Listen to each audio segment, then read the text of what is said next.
Today's tech topic, we're going to talk about how AI can be used a little bit more for things like creativity, hobbies, activities that you might engage in. What we can use is AI can be your creative assistant.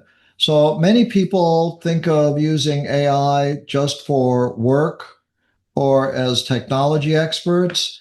But today we're going to look at it, see how it can help with turning ideas into projects, making hobbies easier and more fun, and without really any technical skills required, so that you don't have to know a whole lot about how to use it to make it work for you.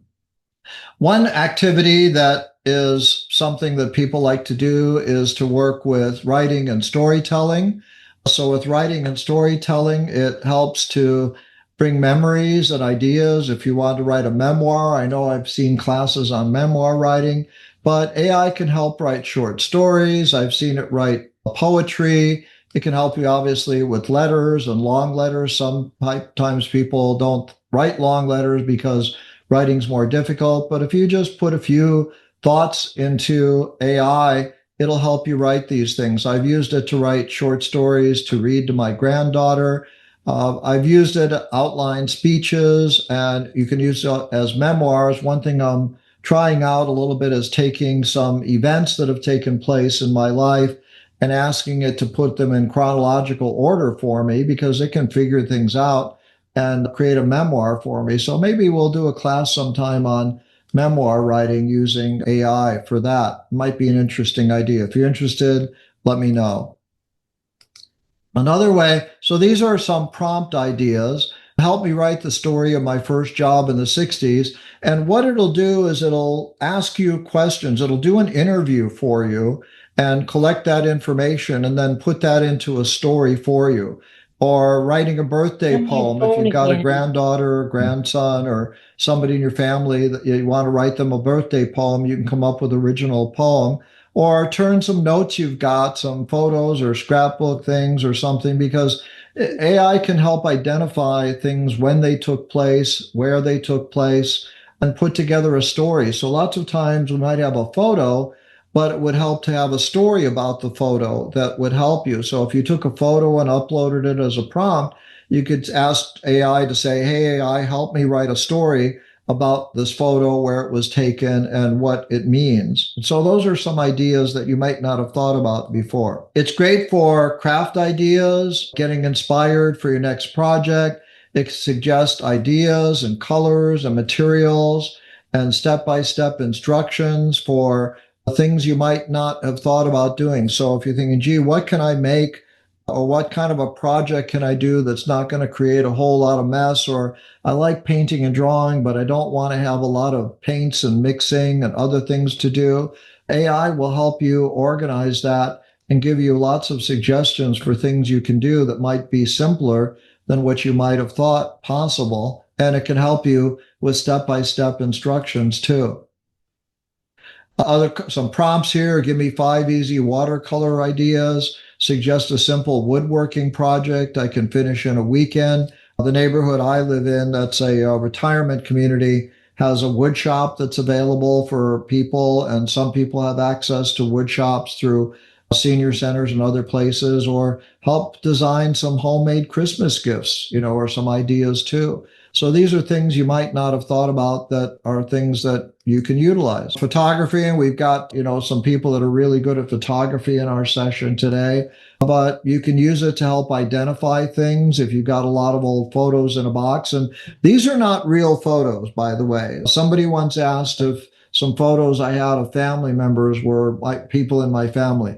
These are AI generated photos that were just created by AI when I created this explainer video, but they look pretty realistic, like they would be photos you might find in your own, shoe boxes or boxes where you stored photos. So you can organize the photos. It'll help you improve them. It'll help you explain details about them. If you're wondering where this was taken or when it was taken, it could really help you, because we might have a lot of photos that we just don't know much about the history of them. So some prompts: where was it taken? Suggest captions for this vacation photo album. or help me restore and colorize this old family photograph. Great hobby, great activity, a lot easier to do with AI now than with other tools that might have been more difficult to use. For those of you that like cooking and baking, you can find recipes. You can substitute things that if you say, gee, I don't have this, or if you want to find a healthier substitute for something, and you can plan meals that are easy. You can say, hey, I want something that I can create in 10 minutes, or something you want to create in half an hour, or something you want to make with 5 ingredients. You can ask AI for all of these ideas, and it can do that for you. So it's another way to look at using AI for some hobbies and creativity. I was looking at, I don't know how many of you people have watched the show The Bear, about a kitchen in Chicago with Jeremy Michael Allen. I think that's the actor's name. I may be wrong. He likes to do food because he likes the creativity in making the arrangements. Good chefs like to make the presentation of the food as much of a form of art as the actual cooking of the food. So when you get presented with a plate, it's a work of art, not just a piece of some food on a plate. So things like, I have chicken, broccoli, and rice. What can I make? Or converting this recipe to serve 2 people, or planning a week's worth of heart healthy dinners, are all ways you could use AI for a cooking or baking idea. Travel, exploring new places, even if they're getaways that are overnight, or if there's something close by, you can try them out. So get day by day plans, discover activities. If you like doing something, ask AI, hey, I like going to museums. What are some museum ideas you have for me? Find some hidden gems. It'll search and find local favorites, because its information is just really huge. So I've used AI when I go to a new place, and I've discovered a lot of places that even locals have never been to, because they weren't even aware some local places were even existed. They thought they knew where they lived. It's kind of a fun thing to do when you go traveling somewhere, is to explore places that are a little off the beaten path. I really kind of enjoy that myself. So some things like plan a relaxing day trip within 50 miles of home, recommend 3 museums and lunch, or create a 3-day itinerary, just things that you might not think about normally, or you just ask AI, hey, give me some ideas for things I might want to do.